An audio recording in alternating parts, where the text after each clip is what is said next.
ભાવનગર શહેરમાં લાંબા સમયના વિરામ બાદ મેઘરાજાએ મહેરબાની વરસાવી છે। મધરાતે પવન સાથે વરસાદ ખાબકતા ઠંડીનો અહેસાસ થયો હતો। જ્યારે દિવસ દરમિયાન વાદળછાયું વાતાવરણ વચ્ચે શહેરમાં મેઘરાજાનું આગમન થતાં લોકોમાં ખુશી છવાઈ ગઈ હતી। વરસાદના આગમન સાથે જ શહેરના નીચાણવાળા વિસ્તારોમાં પાણી ભરાઈ જતા વાહન ચાલકોને મુશ્કેલીનો સામનો કરવો પડ્યો હતો। રોડ રસ્તાઓની અસ્મારક સ્થિતિને કારણે પાણી ભરાતા અનેક જગ્યાએ ટ્રાફિક ધીમી ગતિએ ચાલી રહ્યો હતો।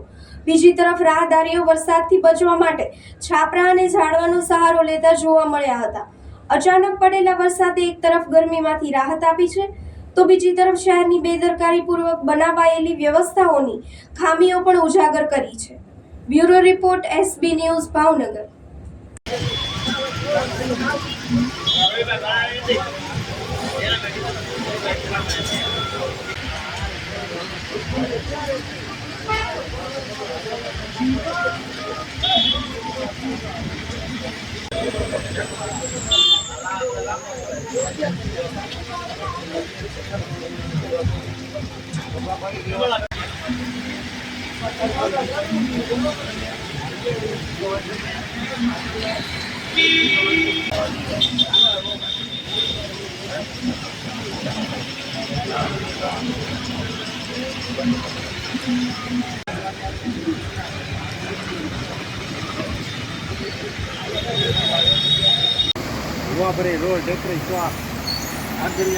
ભાવનગરમાં વિકાસના નામે લોકો કોર્પોરેટરો ચીટિંગ ગ્રાન્ટો ખાઈ જતા લોકોની હાલત બેહાલત।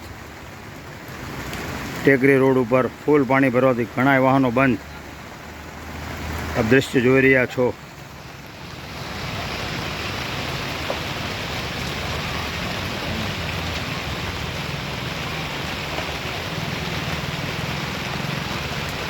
મોટા મોટા વાહનો પણ બંધ થઈ જવા। 1.5-2 ફૂટ પાણી ઘરમાં ગળી ઘૂસી જવું।